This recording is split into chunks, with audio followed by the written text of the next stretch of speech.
balik lagi bersama aku Dean Sari di YouTube channel aku. Dan kali ini aku sama Kak Gaida. Sebelumnya kan sama Kak Agung tuh cerita terkait dengan beasiswa LPDP persiapan baik itu esai. Nah kali ini mau dengerin versi dari Kak Gaida. Alumni dari mana Kak? Dari UCL. Masya Allah, tabarakallah ya. Nah jadi teman-teman bisa stay tune terus, nanti bisa di subscribe dan jangan lupa untuk komen juga kalau ada pertanyaan-pertanyaan lain. Oke, boleh kenalin diri dulu. Oke, halo semua. Nama aku Gaida. Aku alumni LPDP dan juga alumni University College London atau biasa dikenal UCL, jurusan Global Health and Development. Angkatan tahun berapa Kak? S2-nya 2022, lulus 2023. Oh, cuma setahun aja ya? Iya, biasanya emang kalau di UK itu mayoritas 1 tahun S2-nya. Oke, dulu gimana nih Kak experience persiapan dari S1, perjalanan S1 terus persiapan untuk untuk apply LPDP itu S2-nya? Oke, jadi S1 aku tuh kebetulan bukan kesmas, jadi agak melenceng dari global health gitu ya. Jadi S1 aku tuh farmasi di Unpad, dan setelah lulus S1 aku juga sempat kerja dulu sebagai konsultan alat kesehatan selama kurang lebih 3 tahun. Dan di situ sih aku mulai persiapan buat apply uni dan juga apply beasiswa gitu ya, terutama pas COVID, karena pas COVID tuh 2020 aku tuh full WFH.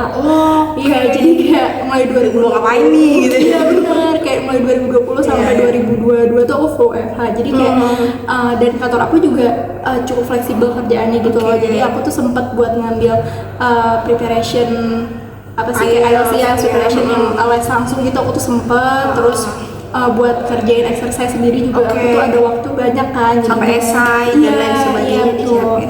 Iya, jadi yang pertama sih itu sih aku nyiapin buat IELTS-nya dulu gitu. Jadi iya, jadi pertama aku kalian tahu ini gak sih buku IELTS yang Cambridge? Oke. Gitu. Nah, aku tuh ngerjain itu kayak setiap hari.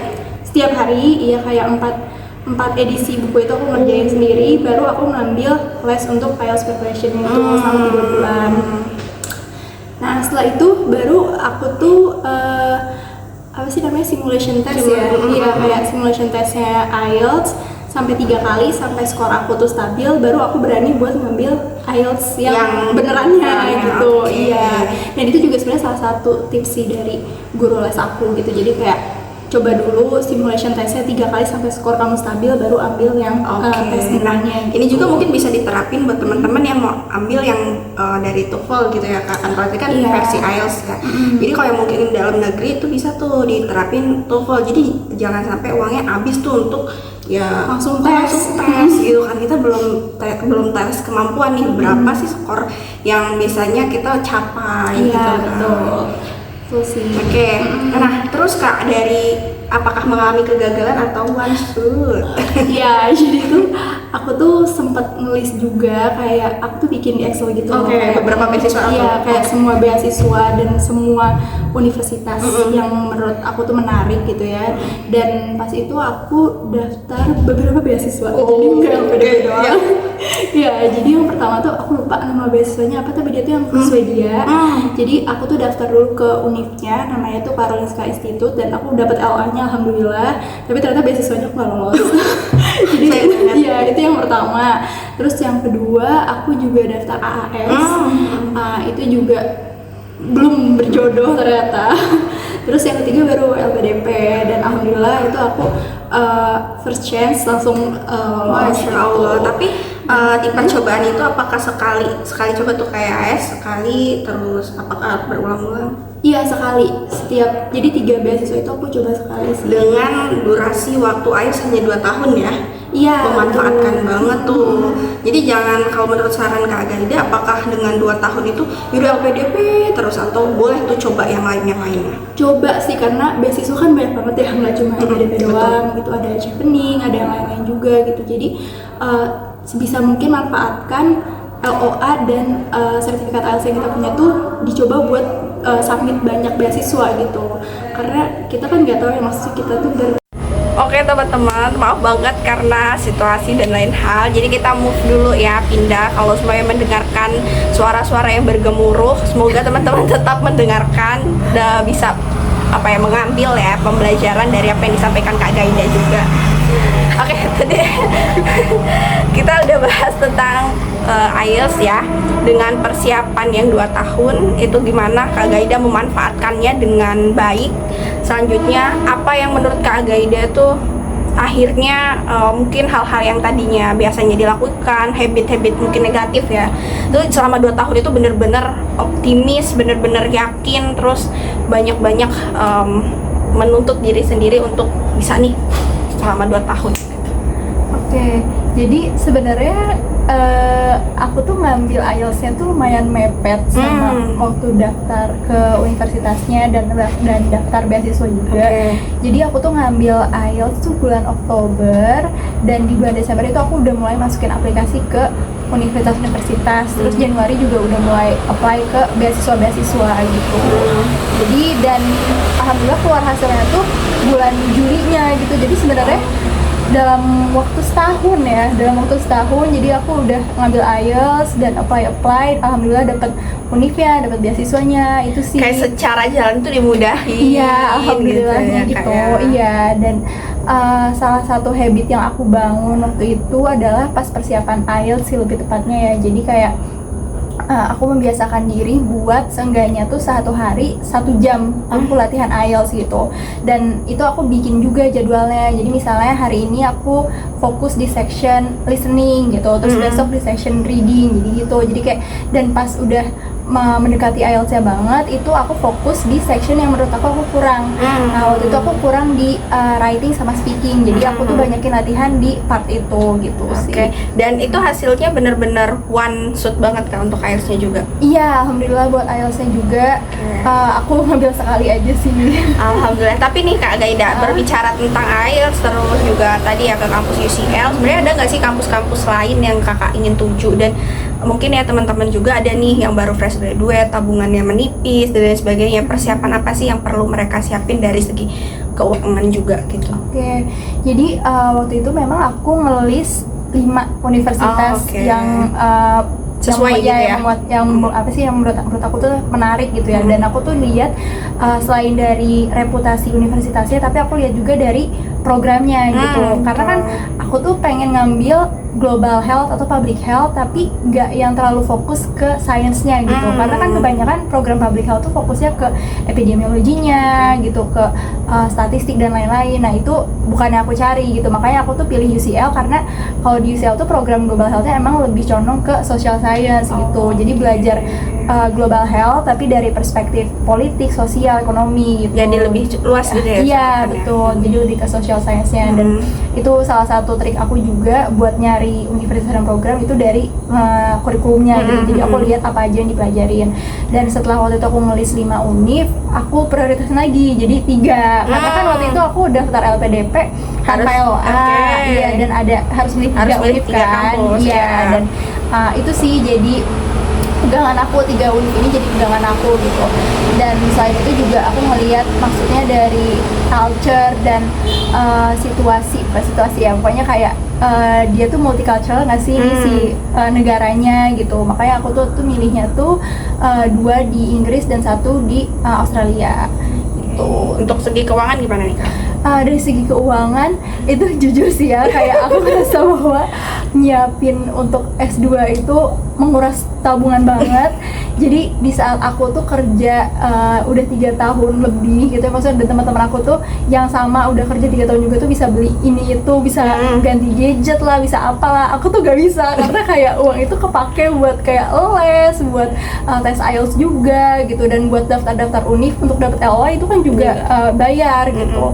Jadi ya itu sih sesungguhnya pengorbanannya, tapi ya investasi itu worth it banget menurut aku. Investasi jangka pendidikan itu adalah investasi jangka panjang yang nggak bisa kita raih sekarang, tapi untuk nantinya gitu. Dan mungkin buat teman-teman harus rajin menabung gitu ya Kak ya. Apalagi air berapa Kak? Waktu aku tuh 3 juta ya Tuh, kayaknya. teman-teman. Kayaknya sekarang udah naik deh, Udah bahkan. naik, Iya, iya. soalnya mengikuti ini kan ya, kalau nggak salah pasarnya apa dolar gitu. Betul. Jadi semakin bulan tahun lah ya hitungannya itu akan semakin naik dan tentunya harus banyak tabungan. Oke, tapi bahas tadi Kak, permasalahan-permasalahan yang Kakak angkat itu berarti berkaitan erat dengan pekerjaan kah? Atau mungkin karya ilmiah yang Kakak riset?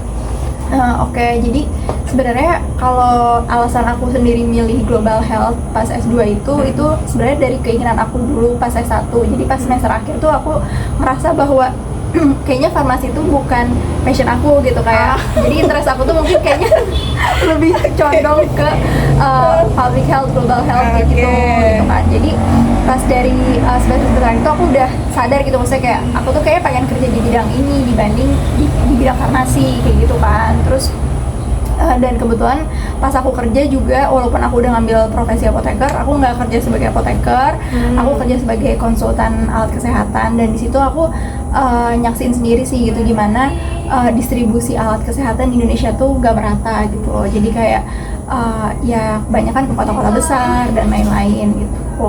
Dan di situ juga sih jadi salah satu motivasi aku untuk ngambil global health, karena salah satu dan di situ juga sih salah satu motivasi aku buat ngambil global health tuh karena itu dia gitu, kayak aku tuh mau memperbaiki ketidaksetaraan sistem kesehatan di Indonesia. Wow, berarti kan ini kaitannya erat banget teman-teman sama konten sebelumnya yang berkaitan dengan esai juga gitu ya. Jadi esai itu bukan general yang hanya dibahas terkait dengan mungkin apa yang akan teman-teman lakukan, tapi bisa berkaitan juga dari case-case ya Kak yang sudah dilakukan itu tadi. Kayak contoh Kak Gaida dari farmasi, sangat ternyata pas di dunia kerjanya kaitan erat, ingin tujuannya kemana, meskipun ya tadi ya Kak dari farmasi, kayaknya bukan farmasi ini gitu. Menurut Kak Gaida sendiri kan itu perenungannya berapa lama tuh kalau dari farmasi ingin tiba-tiba kayaknya nggak farmasi deh. Iya, jadi kan pas tadi kayak aku bilang tadi di semester akhir S1 tuh aku sadar bahwa aku tuh pengen pengen di bidang public health, global health gitu. Dan sadarnya itu pas apply kerja sih gitu. Jadi kayak pas apply kerja, karena background aku farmasi dan pekerjaan aku tuh pengen di bidang public health tuh, jadi yang nggak masuk kan gitu, kayak nggak align antara background pendidikan aku sama pekerjaan yang pengen aku jalanin gitu. Dan itu juga jadi salah satu motivasi aku gitu buat S2 tuh ngambil jurusan yang emang sejalan sama pekerjaan yang pengen aku kerjain gitu. Kalau menurut Kak Gaida sendiri dari proses yang udah Kakak lakukan ini gitu ya, ada nggak nih tips-tips buat teman-teman semua yang lagi mempersiapkan dan berjuang ya untuk yang saat ini berjuang, apa yang perlu dilakukan dan hal yang harus habit-habitnya dibuang nih jauh-jauh gitu. Jadi kalau menurut aku, karena S2 tuh itu kan pilihan kita sendiri ya, itu jadi kayak nggak ada orang yang maksa kita. Mungkin kalau orang tua nggak maksa gitu ya, mungkin kayak ya nggak ada orang yang bisa memotivasi diri kita selain diri kita sendiri gitu. Dan persiapan S2 tuh jujur menurut aku itu butuh tekad yang kuat banget, karena itu kan sifatnya self pace ya, jadi kayak ya nggak ada yang maksa kita, nggak ada yang ngejar-ngejar kita gitu untuk ngelakuin itu. Jadi kita benar-benar kayak harus memotivasi diri sendiri, harus disiplin. Dan itu sih kayak kita tuh harus bisa baca kekurangan kita apa gitu. Kayak tadi aku bilang aku merasa di IELTS tuh aku kurang di section speaking sama writing, dan itu aku banyak latihan di situ gitu. Terus pas persiapan beasiswa juga aku tuh ngerasa aku kurang di tes bakat skolastik tuh di numerik. Terus di wawancara juga aku tuh kadang suka deg-degan gitu loh. Itu tuh aku sampai ngambil lesnya juga gitu untuk tes bakat. Iya betul, gitu ya. Tes bakat skolastik aku tuh sempet juga les untuk persiapan di numerik ya dan lain-lain gitu. Dan untuk interview juga aku sempet mock test beberapa kali sama senior aku itu sih. Jadi kayak lebih ke gimana caranya kita tuh bisa memotivasi diri sendiri dan juga disiplin, terus bisa baca kekurangan kita sih. Oke, makasih banyak Kak Gaida. Kalau informasi dari setelah dari UCL dan apa yang akhirnya habit dari UCL dibawa nih sampai sekarang, ternyata anak-anak di sana gini nih gitu. Dan ini gak aku temuin di sekitar aku. Mungkin lebih ini kali ya, karena aku tuh S1-nya farmasi itu kan ilmu eksak banget ya. Jadi kayak kalau misalnya dikasih pertanyaan itu cuma ada jawaban benar atau salah. Oke, gitu. ya betul. Sedangkan pas aku S2 di UCL itu karena tadi aku bilang jurusan aku tuh lebih ke social science, jadi mereka tuh lebih mengencourage mahasiswanya buat beropini gitu. Jadi kayak kita beropini, terserah itu mau benar atau salah tuh nggak ada di situ, nggak ada benar atau salah. Yang penting tuh kita harus bisa berpendapat. Itu sih yang bikin aku tuh jadi lebih berani buat ngomong, lebih berani buat beropini gitu. Oke, baik Kak Gaida, makasih banyak untuk sharing sessionnya. Dan ini ngelanjutin banget part sebelumnya, teman-teman yang lagi bingung dan ngerasa kayaknya stuck gitu ya untuk persiapan LPDP. Kak Gaida 2 tahun buat berkorban, buat mempersiapkan semuanya, terus sambil kerja itu butuh waktu ya, extra time dan lain sebagainya, tapi akhirnya Kak Gaida bisa. Makasih banyak Kak Gaida. Oke, aku akhiri ya. Wassalamualaikum warahmatullahi wabarakatuh. Semoga bermanfaat teman-teman. Bye bye.